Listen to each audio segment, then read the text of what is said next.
Hello friends, this is farooqueali from aequitaslaw again.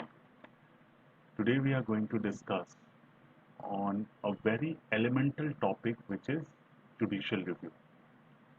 Many law students and fresh law graduates would have heard and already know about this and how it operates. Today we are going to break down the concept of judicial review. Judicial review is basically the power of the Writ Court being under Article 226 of the Constitution of India or under Article 32 of the Constitution of India to keep the administrative authorities being Article 12 authorities and personal authorities under Article 226 of the Constitution of India under check. We all must have heard about words like illegality, irrationality of an order, procedural impropriety, proportionality, and unreasonableness from our seniors, in a judgment, inside a courtroom even. What do we actually mean by these words? How are these words formulate the grounds for challenge, like challenging the administrative action of a government authority or person before a writ court?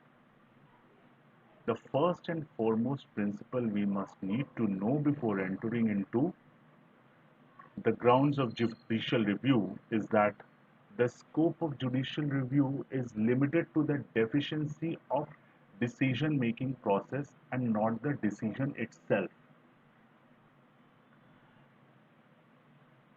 This means that the writ court, by way of judicial review, it will keep the check on the decision making process of the administrative authorities, but not take the responsibility of passing the orders which the administrative authority should pass. So let's come to the ground of judicial review now. Now we have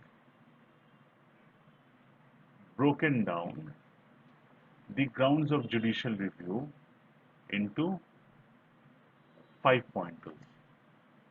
The first is proper opportunity of being heard is not provided to the parties.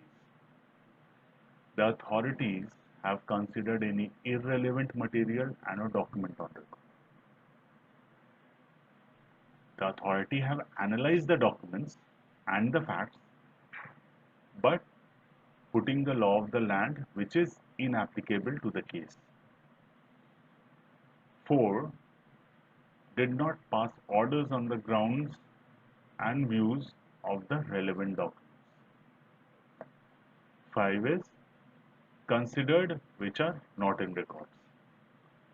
Therefore, the propriety of the order passed by an administrative authority are tested on the above parameters by the Writ Court. The court exercising its power of judicial review in correlation with the above grounds has come down to the following pointers, which already have been discussed above. You need not to worry about the grounds. If you are unable to follow up with my explanation, I'll be giving the grounds exhaustively in the description below. So, the courts exercising its powers of judicial review in correlation with the above ground will have to find that 1. Whether the decision-making authority exceeds its jurisdiction, which means has done something which is beyond its powers. Whether the authority has committed any error of law. Whether the authority has committed any breach of the principles of natural justice. Whether the authority has reached a decision which no reasonable person would have reached.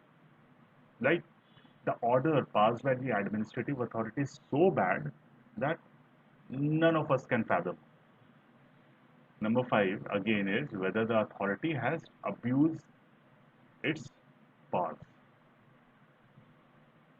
The grounds discussed and the court's finding on the decision making process are dependent on these grounds. I hope I have been able to send the message which I intend to do. Please like and subscribe my channel.